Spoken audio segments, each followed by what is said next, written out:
কাছে আমি আমার বক্তব্য পেশ করতেছি। আপনারা শুনেছেন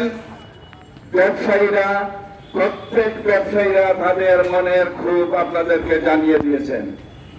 আমরা দীর্ঘদিন থেকে ব্যবসায়ীদেরকে বুঝিয়ে সুঝিয়ে সিলেটের পরিবেশ পরিস্থিতি সুন্দর সঠিক রাখার জন্য থামিয়ে রেখেছিলাম। এখন আর আমাদের ধৈর্যের বাঁধ চলে গেছে।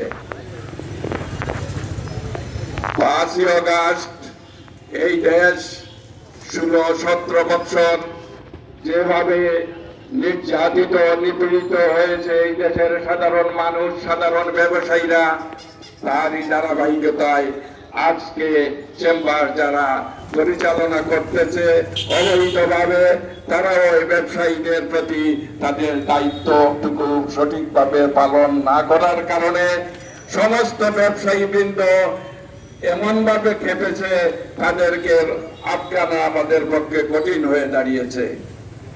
বিগত দিন তারা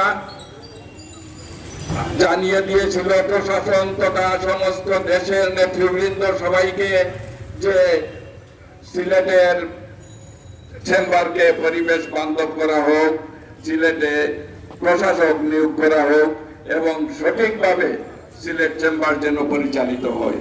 কিন্তু দুঃখের বিষয় আজ এতদিন পরেও এর কোনো পরিবর্তন হয় নাই। যারা জীবনে আপনার প্রশাসক বা চেম্বারের প্রতিনিধি হওয়ার চিন্তা ভাবনা করে না, তারা হঠাৎ করে চেম্বারের দায়িত্ব পেয়ে ওইটা ছাড়তে চাইতেছে না। বিষয়টাই কেন? তবে যাই হোক, আমরা সিলেটের ব্যবসায়ীবৃন্দ আমাদের স্বার্থকে, সমস্ত ব্যবসায়ীদের স্বার্থকে আমরা কোনোভাবে পূর্ণ হতে দিতে পারি না। আমরা নিজের ব্যক্তিগত স্বার্থ আমরা পূর্ণ হতে দিতে পারি, কিন্তু ব্যবসায়ী সমাজের স্বার্থকে আমরা কোনোভাবে পূর্ণ হতে দিতে পারি না।